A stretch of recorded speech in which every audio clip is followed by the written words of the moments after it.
Hi ಎಲ್ಲರಿಗೂ ನಮಸ್ಕಾರ. Welcome back to our YouTube channel. ನಾವಿವಾಗ ನೋಡ್ತಾ ಇರೋದು 8ನೇ ತರಗತಿಗೆ ಸಂಬಂಧಪಟ್ಟಂತೆ 10ನೇ ವಿಡಿಯೋ ಆಗಿರುತ್ತೆ. ಇದರಲ್ಲಿ ನಾವು ನೈಸರ್ಗಿಕ ವಿದ್ಯಮಾನಗಳ ಬಗ್ಗೆ ನೋಡ್ತಾ ಹೋಗೋಣ. ಓಕೆ, ಬಹು ಆಯ್ಕೆಯ ಪ್ರಶ್ನೆಗಳು.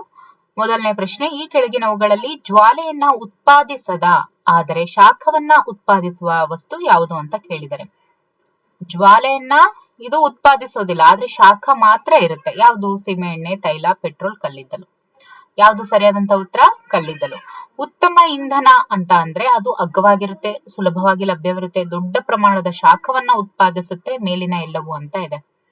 ನೋಡಿ, ಉತ್ತಮ ಇಂಧನ ಅಂತ ಕರ್ಸ್ಕೊಳ್ಬೇಕಾದ್ರೆ ಅದು ಅಗ್ಗನೂ ಇರ್ಬೇಕು, ಅಂದ್ರೆ ಮೀನ್ಸ್ ಅಗ್ಗವಾಗಿರ್ಬೇಕು, ಅಂದ್ರೆ ಚೀಪ್ ಆಗಿರ್ಬೇಕು. ಆಮೇಲೆ ಸುಲಭವಾಗಿ ಲಭ್ಯವಾಗುವಂತದ್ದು ಇರ್ಬೇಕು, ದೊಡ್ಡ ಪ್ರಮಾಣದ ಶಾಖವನ್ನ ಉತ್ಪಾದಿಸುವಂತ ಇರ್ಬೇಕು. ಹಾಗಾಗಿ ಮೇಲಿನ ಎಲ್ಲವೂ ಸರಿಯಾದಂತ ಉತ್ತರ. ದಹನ ಅನ್ನುವಂಥದ್ದು ಬಹಿರುಷ್ಣುಕ ಪ್ರತಿಕ್ರಿಯೆ, ಅಂತರುಷ್ಣುಕ ಪ್ರತಿಕ್ರಿಯೆ, ಬಾಷ್ಪಶೀಲ ಪ್ರತಿಕ್ರಿಯೆ, ಬಾಷ್ಪಶೀಲವಲ್ಲದ ಪ್ರತಿಕ್ರಿಯೆ ಅಂತ ಇದೆ. ನೋಡಿ, ಇದು ಬಹಿರುಷ್ಣುಕ ಪ್ರತಿಕ್ರಿಯೆ ಆಗಿರುತ್ತೆ. LPGಯನ್ನ ಸುಡುವುದು ಈ ಕೆಳಗಿನ ಯಾವ ದಹನ ಕ್ರಿಯೆಗೆ ಒಂದು ಉದಾಹರಣೆ ಆಗಿದೆ? LPGಯನ್ನ ಸುಡುವಂತದ್ದೇನಿದೆಯಲ್ಲ, ಇದು ಯಾವ ದಹನ ಕ್ರಿಯೆಗೆ ಉದಾಹರಣೆ ಆಗಿದೆ? ಸ್ವಯಂ ಪ್ರೇರಿತ ದಹನ, ನಿಧಾನ ದಹನ, ಕ್ಷಿಪ್ರ ದಹನ, ನಿಧಾನ ಮತ್ತು ಸ್ವಾಭಾವಿಕ ದಹನ ಅಂತ ಇದೆ. ಉತ್ತರ ಬಂದು ಕ್ಷಿಪ್ರ ದಹನ. ಓಕೆ, ಮುಚ್ಚಿದ ಕೋಣೆಯಲ್ಲಿ ಇದ್ದಿಲನ್ನ ಸುಟ್ಟಾಗ ಬಿಡುಗಡೆಯಾದಂತ ಅನಿಲ ಯಾವುದು? Carbon dioxide, nitrogen dioxide, carbon monoxide, nitrogen oxide. ಯಾವುದು? ಈ ಒಂದು ಪ್ರಶ್ನೆಗೆ ನೀವು ಕಮೆಂಟ್ ಅಲ್ಲಿ ತಿಳಿಸ್ಬೇಕು. ಉತ್ತರ ಯಾವುದು ಅಂತ ಹೇಳಿ ಕಮೆಂಟ್ ಅಲ್ಲಿ ತಿಳಿಸ್ಬೇಕು. ಮುಚ್ಚಿರುವಂತಹ ಕೋಣೆಯಲ್ಲಿ ಇದ್ದಿಲನ್ನ ನಾವು ಸುಟ್ಟಾಗ ಬಿಡುಗಡೆಯಾಗುವಂತಹ ಅನಿಲ ಯಾವುದು ಅಂತ ಹೇಳಿ. ಬಿಟ್ಟ ಸ್ಥಳವನ್ನ ತುಂಬಿ. ಒಂದು ವಸ್ತುವು ಆಮ್ಲಜನಕದೊಂದಿಗೆ ವರ್ತಿಸಿ ಉಷ್ಣವನ್ನ ಬಿಡುಗಡೆ ಮಾಡುವ ಪ್ರಕ್ರಿಯೆಯನ್ನ ಏನಂತ ಕರೀತಾರೆ? ದಟ್ ಇಸ್ ದಹನ ಅಂತ ಕರೀತಾರೆ. ಒಂದು ವಸ್ತುವು ಬೆಂಕಿ ಹತ್ತಿಕೊಳ್ಳುವ ಕನಿಷ್ಠ ತಾಪಮಾನವನ್ನ ನಾವೇನಂತ ಕರಿತೀವಿ? ಇಗ್ನಿಷನ್ ಟೆಂಪರೇಚರ್ ಅಂತ ಹೇಳ್ತೀವಿ. ಅದನ್ನೇ ಜ್ವಲನ ತಾಪಮಾನ ಅಂತ ಕರೀತಾರೆ. ಅತ್ಯಂತ ಕಡಿಮೆ ಡ್ಯಾಶ್ ತಾಪಮಾನವನ್ನ ಹೊಂದಿರುವಂತಹ ಮತ್ತು ಜ್ವಾಲೆಯೊಂದಿಗೆ ಸುಲಭವಾಗಿ ಬೆಂಕಿಯನ್ನ ಹೊತ್ತಿಕೊಳ್ಳುವಂತಹ ವಸ್ತುವನ್ನ ಡ್ಯಾಶ್ ಪದಾರ್ಥಗಳು ಅಂತ ಕರೀತಾರೆ. ಅಂದ್ರೇನು ನೋಡಿ, ಅತ್ಯಂತ ಕಡಿಮೆ ಜ್ವಲನ ತಾಪಮಾನವನ್ನ ಹೊಂದಿರುವ ಜ್ವಲನ. ಓಕೆ, ಜ್ವಲನ ತಾಪಮಾನವನ್ನ ಹೊಂದಿರುವ ಮತ್ತು ಜ್ವಾಲೆಯೊಂದಿಗೆ ಸುಲಭವಾಗಿ ಬೆಂಕಿಯನ್ನ ಹತ್ತಿಕೊಳ್ಳುವ ವಸ್ತುವನ್ನ ಏನಂತ ಕರೀತಾರೆ? ದಹಿಸುವ ವಸ್ತುಗಳು ಅಂತ ಕರೀತಾರೆ. ದಹಿಸುವ ವಸ್ತುಗಳು ಅಂತ. 1 ಕಿಲೋಗ್ರಾಂ ಇಂಧನದ ಸಂಪೂರ್ಣ ದಹನದ ನಂತರ ಉತ್ಪತ್ತಿಯಾಗುವಂತಹ ಉಷ್ಣ ಶಕ್ತಿಯ ಪ್ರಮಾಣವನ್ನ ಅದರ ಡ್ಯಾಶ್ ಅಂತ ಕರೀತಾರೆ. ಏನಂತ ಕರೀತಾರೆ? ಕ್ಯಾಲೋರಿ ವ್ಯಾಲ್ಯೂ, ಕ್ಯಾಲೋರಿ ಅಂತ ಕರೀತಾರೆ. ತೈಲದಿಂದ ಉತ್ಪತ್ತಿಯಾಗುವಂತಹ ಬೆಂಕಿಯನ್ನ ಡ್ಯಾಶ್ ನಿಂದ ನಿಯಂತ್ರಿಸೋದಕ್ಕೆ ಆಗಲ್ಲ. ತೈಲದಿಂದ ಉತ್ಪತ್ತಿಯಾಗುವಂತಹ ಬೆಂಕಿಯನ್ನ, ತೈಲದಿಂದ ಉತ್ಪತ್ತಿ ಆಗುತ್ತಲ್ವಾ ಬೆಂಕಿ, ಅದನ್ನ ಯಾವ್ದ್ರಿಂದ ತಡೆಯೋದಕ್ಕಾಗಲ್ಲ ಅಂತ ಹೇಳಿದ್ರೆ ದಟ್ ಇಸ್ ನೀರು. ನೋಡಿ, ತೈಲದಿಂದ ಉತ್ಪತ್ತಿಯಾಗುವಂತಹ ಬೆಂಕಿಯನ್ನ ನೀರಿನಿಂದ ನಿಯಂತ್ರಿಸೋದ ಆಗಲ್ಲ. ಹಾಗಾದ್ರೆ ಯಾವ್ದ್ರಿಂದ ನಿಯಂತ್ರಿಸಬಹುದು? ಗೊತ್ತಿದ್ದವರು ಕಮೆಂಟ್ ಅಲ್ಲಿ ತಿಳಿಸಿ. ಸಲ್ಫರ್ ಮತ್ತು ನೈಟ್ರೋಜನ್. ಸಲ್ಫರ್ ಮತ್ತು ನೈಟ್ರೋಜನ್. ನೋಡಿ, ಸಲ್ಫರ್ ಮತ್ತು ನೈಟ್ರೋಜನ್ ಆಕ್ಸೈಡ್ಗಳು ಆಮ್ಲ ಮಳೆಗೆ ಕಾರಣ ಆಗ್ತವೆ. ಕೆಲವರು ಯಾರೋ ಕಮೆಂಟ್ ಅಲ್ಲಿ ತಿಳಿಸಿದ್ರು, ಮೇಡಮ್ ತಾಜ್ ಮಹಲ್ಗೆ ವಾಯು ಮಾಲಿನ್ಯ ಅಲ್ಲ, ಜಲ ಮಾಲಿನ್ಯದಿಂದ ತಾಜ್ ಮಹಲ್ ಮಾಲಿನ್ಯ ಆಗೋದಕ್ಕೆ ಕಾರಣ ಅಂತ ಹೇಳಿ. ಅಂದ್ರೆ ಬಣ್ಣ ಅದೆಲ್ಲ ಮಾಲಿನ್ಯಕ್ಕೆ ಒಳಗಾಗ್ತಾ ಇರೋದು, ತಾಜ್ ಮಹಲ್ ಮಾಲಿನ್ಯಕ್ಕೆ ಒಳಗಾಗ್ತಾ ಇದೆಯಲ್ಲ, ಅದಕ್ಕೆ ಪ್ರಮುಖ ಕಾರಣ ಏನಂತ ಹೇಳ್ತಾರೆ? ವಾಯು ಮಾಲಿನ್ಯ ಅಂದ್ರೆ ಮೀನ್ಸ್ ಏರ್ ಪೊಲ್ಯೂಷನ್ ಅಲ್ವಾ. ಅದೇ ವಾಟರ್ ಪೊಲ್ಯೂಷನ್ ಕಾರಣ ಮೀನ್ಸ್ ಜಲ ಮಾಲಿನ್ಯ ಕಾರಣ ಅಂತ. ನೋಡಿ, ಈ ಸಲ್ಫರ್ ಮತ್ತೆ ನೈಟ್ರೋಜನ್ ಆಕ್ಸೈಡ್ಗಳು ವಾತಾವರಣದಲ್ಲಿ ಸೇರ್ಕೊಂಡು ಸೊ ಅದು ಏನ್ ಮಾಡುತ್ತೆ? ಆ ಮಾರ್ಬಲ್ಸ್ ನ ಏನ್ ಮಾಡುತ್ತೆ? ಕಳೆಯನ್ನ ಕಮ್ಮಿ ಮಾಡುತ್ತೆ. ಸೊ ಹಾಗಾಗಿ ಇದು ಏನು? ಏರ್ ಪೊಲ್ಯೂಷನ್ ಇಂದ ಆಗುವಂತದ್ದು. ಯಾವುದು? ಆಮ್ಲಮಳೆ. ಸಾರಿ, ಆಮ್ಲಮಳೆ ಏನಿದೆಯಲ್ಲ, ಅಂದ್ರೆ ಅದು ಆಮ್ಲಮಳೆಗೆ ಕಾರಣ ಆಗುತ್ತೆ. ಸೊ ಪ್ರೈಮರಿಲಿ ಏನಂತ ಕರಿತೀವಿ? ಸಲ್ಫರ್ ಮತ್ತು ನೈಟ್ರೋಜನ್ ಆಕ್ಸೈಡ್ಗಳು. ಅಂದ್ರೆ ತಾಜ್ ಮಹಲ್ಗೆ ಮುಖ್ಯ ಕಾರಣ ಅಂದ್ರೆ ಅದಾಗೋದಕ್ಕೆ ಜಲ ಮಾಲಿನ್ಯ ಅದು ಸೆಕೆಂಡ್, ಬಟ್ ಪ್ರೈಮರಿಲಿ ಯಾವ್ದು ಅಫೆಕ್ಟ್ ಮಾಡುವಂತದ್ದು ಅಂತ ಹೇಳಿದ್ರೆ ದಟ್ ಇಸ್ ವಾಯು ಮಾಲಿನ್ಯ. ಓಕೆ, ಕ್ಲಿಯರಾ? CNG ಅಂದ್ರೆ ಕಂಪ್ರೆಸ್ಡ್ ನ್ಯಾಚುರಲ್ ಗ್ಯಾಸ್ ಅಂತ ಕರಿತೀವಿ. ಇದನ್ನ ಯಾವ್ದಕ್ಕೆ ಬಳಸ್ತಾರೆ? ವಾಹನಗಳ ಇಂಧನವಾಗಿ ಕೂಡ ಬಳಸ್ತಾ ಇದ್ದಾರೆ, ಹೌದಲ್ವಾ? ಇನ್ನು ಆಮ್ಲಜನಕ ಯಾವ್ದಕ್ಕೆ ಬೇಕು? ಆಮ್ಲಜನಕ ದಹನಕ್ಕೆ ಅತಿ ಅವಶ್ಯಕವಾಗಿರುವಂತದ್ದು ಆಮ್ಲಜನಕ. ಅದಹ್ಯ ವಸ್ತುಗಳು ಅಂದ್ರೆ ದಹನ ಆಗದೆ ಇರುವಂತ ವಸ್ತುಗಳು ಅಂತ. ಅದು ಏನು? ಕಡಿಮೆ ಜ್ವಲನ ತಾಪವನ್ನ ಒಳಗೊಂಡಿರ್ತವೆ ಅವೆಲ್ಲ. ಆಯ್ತಾ? Carbon dioxide, carbon dioxide, carbon dioxide, carbon dioxide ನೋಡಿ, ಇದು ಅಗ್ನಿಶಾಮಕ. ಏನಕ್ಕೆ ಅಗ್ನಿಶಾಮಕ ಅಂತ ಕೊಟ್ಟಿದ್ದಾರೆ? ಇಲ್ಲಿ ನಾವೇನ್ ಹೇಳಿದ್ವಲ್ವಾ, ತೈಲದಿಂದ ಉತ್ಪತ್ತಿ ಆಗುವಂತಹ ಬೆಂಕಿಯನ್ನ ನಿಯಂತ್ರಿಸೋದಕ್ಕೆ ಆಗಲ್ಲ ಅಂತ. ಅದೇ ತರ ಅಗ್ನಿಶಾಮಕ ದಳದಲ್ಲಿ ಏನಾದ್ರೂ ಅಚಾನಕ್ ಆಗಿ ಏನಾದ್ರೂ ಬೆಂಕಿ ಹೊತ್ಕೊಂಡಾಗ ನೋಡಿ ಕೆಲವೊಂದ್ಸತಿ ಅಲ್ಲಿ ಕಾರ್ಬನ್ ಡೈಆಕ್ಸೈಡ್ ಅನ್ನ ಬಳಸ್ತಾರೆ. ಓಕೆ.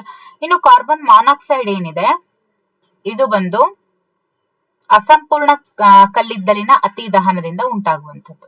ಓಕೆ. ಮೇಣದ ಬತ್ತಿಯ ಜ್ವಾಲೆಗೆ ಸಂಬಂಧಿಸಿದಂತೆ ಈ ಕೆಳಗಿನವುಗಳನ್ನ ಹೊಂದಿಸಿ ಅಂತ ಇದೆ ನೋಡಿ. ಅತ್ಯಂತ ಬಿಸಿ ಭಾಗ ಏನಿರುತ್ತಲ್ವಾ, ಅದು ಹೊರಗಿನ ವಲಯ. ಅತ್ಯಂತ ಬಿಸಿ ಭಾಗ ಏನಿರುತ್ತಲ್ವಾ ಅದು ಏನಾಗಿರುತ್ತೆ? ಹೊರಗಿನ ವಲಯ ಆಗಿರುತ್ತೆ. ಜೊತೆಗೆ ಅದು ನೀಲಿ ಬಣ್ಣದಲ್ಲಿ ಇರುತ್ತೆ.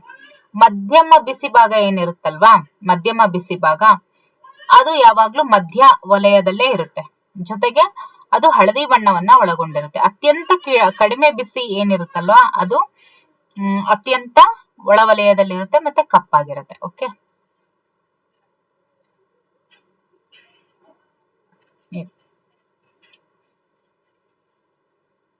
ಸರಿಯಾದ ಪದವನ್ನ ರೂಪಿಸೋದಕ್ಕೆ ಅಕ್ಷರಗಳನ್ನ ಮರುಜೋಡಿಸಿ ಅಂತ ಇದೆ. ಗಾಳಿಯೊಂದಕ್ಕೆ ಸಂಪರ್ಕಕ್ಕೆ ಬಂದಾಗ ಬೆಂಕಿ ಹೊತ್ತಿಕೊಳ್ಳುವಂತ ಒಂದು ಅವಾಹಕವನ್ನ ನಾವೇನಂತ ಕರಿತೀವಿ? ರಂಜಕ ಅಂತ ಕರಿತೀವಿ. ಒಂದು ವಸ್ತುವು ಆಮ್ಲಜನಕದೊಂದಿಗೆ ವರ್ತಿಸಿ ಉಷ್ಣವನ್ನ ಬಿಡುಗಡೆ ಮಾಡುವ ಕ್ರಿಯೆಯನ್ನ ದಹನ ಅಂತ ಕರೀತಾರೆ. ಒಂದು ವಸ್ತುವು ಬೆಂಕಿ ಹೊತ್ತಿಕೊಳ್ಳುವ ಕನಿಷ್ಠ ತಾಪಮಾನವನ್ನ ಜ್ವಲನ ಅಂತ ಕರೀತಾರೆ. ಪೆಟ್ರೋಲ್ ಅನ್ನ ವಾಹನಗಳಲ್ಲಿ ಬಳಸುವಂತ ಉದ್ದೇಶ ಇಂಧನಕ್ಕಾಗಿ. ಅತಿ ಸಾಮಾನ್ಯ ಅಗ್ನಿಶಾಮಕ ಯಾವುದು ಅಂತ ಹೇಳಿದ್ರೆ, ಅಗ್ನಿಶಾಮಕವಾಗಿ ಅತಿ ಸಾಮಾನ್ಯವಾಗಿ ಕಾಮನ್ ಆಗಿ ಬಳಸುವಂತದ್ದು ದಟ್ ಇಸ್ ನೀರು. ಕಲ್ಲಿಗಿಂತ ಕಠಿಣ ಹಾಗೂ ಕಪ್ಪು ಬಣ್ಣದ ವಸ್ತು ಯಾವುದು? ದಟ್ ಇಸ್ ಕಲ್ಲಿದ್ದಲು.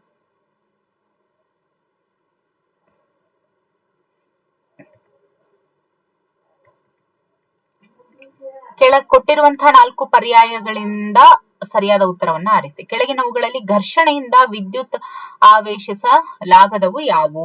ಘರ್ಷಣೆಯಿಂದ ವಿದ್ಯುತ್ ಆವೇಶ ಏನಿರುತ್ತೆ ಅದು ಆಗದೆ ಇರುವಂತದ್ದು ಯಾವುದು ಅಂತ ಕೇಳಿದ್ದಾರೆ. ಯಾವುದು? ಪ್ಲಾಸ್ಟಿಕ್ ಸ್ಕೇಲ್, ತಾಮ್ರದ ಸಲಾಕೆ, ಗಾಳಿ ತುಂಬಿದ ಬಲೂನ್, ಉಣ್ಣೆಯ ಬಟ್ಟೆ ಅಂತ ಇದೆ. ಸರಿಯಾದಂತ ಉತ್ತರ ತಾಮ್ರದ ಸಲಾಕೆ. ಉಜ್ಜುವಿಕೆಯಿಂದ ಉತ್ಪತ್ತಿಯಾದ ವಿದ್ಯುತ್ ಆವೇಶಗಳ ವಿಸರ್ಜನೆಯ ಕ್ರಿಯೆಯನ್ನ ಹೀಗಂತ ಕರೀತಾರೆ. ಏನಂತ ಕರೀತಾರೆ ನೋಡಿ? ಉಜ್ಜುವಿಕೆಯಿಂದ ಉತ್ಪತ್ತಿಯಾದ ವಿದ್ಯುತ್ ಆವೇಶಗಳ ವಿಸರ್ಜನೆಯ ಕ್ರಿಯೆಯನ್ನ ಮಿಂಚು ಅಂತ ಕರೀತಾರೆ. ಓಕೆ. ಸಜಾತಿ ವಿದ್ಯುತ್ ಆವೇಶಗಳು ಪರಸ್ಪರ ವಿಕರ್ಷಿಸುತ್ತವೆ, ಪರಸ್ಪರ ಆಕರ್ಷಿಸುತ್ತವೆ. ಯಾವುದೇ ಪರಸ್ಪರ ಕ್ರಿಯೆ ನಡೆಯೋದಿಲ್ಲ, ಪರಸ್ಪರ ಬದಲಾಗುತ್ತೆ ಅಂತ ಇದೆ. ಸಜಾತಿ ಅಂದ್ರೆ ಏನು? ಒಂದೇ ಜಾತಿ. ಸೊ ಒಂದೇ ತರ ಅಂದ್ರೆ ಲೈಕ್ ಪೋಲ್ಸ್ ಏನಿರುತ್ತೆ ಅಂತ ವಿದ್ಯುತ್ ಆವೇಶಗಳು ವಿಕರ್ಷಿಸುತ್ತಾ ಆಕರ್ಷಿಸುತ್ತಾ ಅಂತ ಕೇಳಿದಾಗ ಅವು ಪರಸ್ಪರ ಏನಾಗುತ್ತೆ? ವಿಕರ್ಷಿಸುತ್ತೆ. Like poles, opposite poles are attracted to each other, but like poles not always opposite ಅಲ್ವಾ? ಭೂಮಿಯ ನಡುಗುವಿಕೆಯ ವಿದ್ಯಮಾನವನ್ನ ಏನಂತ ಕರೀತಾರೆ? ಭೂಮಿಯ ನಡುಗುವಿಕೆಯ ವಿದ್ಯಮಾನವನ್ನ ಏನಂತ ಕರೀತಾರೆ? ದಟ್ ಇಸ್ ಭೂಕಂಪ ಅಂತ ಕರೀತಾರೆ.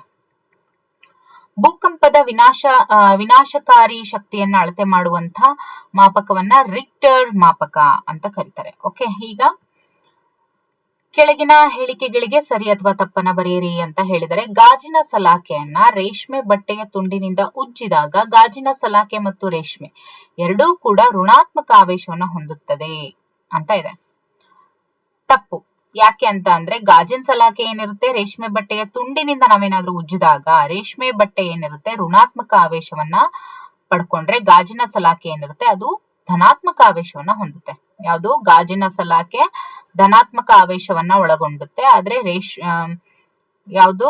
ರೇಷ್ಮೆ ಏನಿರುತ್ತಲ್ವಾ, ರೇಷ್ಮೆ ಬಟ್ಟೆ ಅದು ಋಣಾತ್ಮಕ ಆವೇಶ. ನೆಕ್ಸ್ಟ್, ಭಾರತದಲ್ಲಿ ಭೂಕಂಪಗಳು ಹೆಚ್ಚಾಗಿ ಸಂಭವಿಸುವಂತಹ 3 ರಾಜ್ಯಗಳು ಅಂತ ಅಂದ್ರೆ ಅದು ಗುಜರಾತ್, ಅಸ್ಸಾಂ, ಜಮ್ಮು ಅಂಡ್ ಕಾಶ್ಮೀರ್ ಅಂತ ಹೇಳಿದ್ದಾರೆ. ಇದು ಸರಿನಾ ತಪ್ಪಾ? ಹೌದು. ಯಾವಾಗ್ಲೂ ಭಾರತದಲ್ಲಿ ಭೂಕಂಪಗಳು ಹೆಚ್ಚಾಗಿ ಸಂಭವಿಸುವಂತಹ ರಾಜ್ಯಗಳು ಬಂದು that is Gujarat, Assam, Jammu and Kashmir.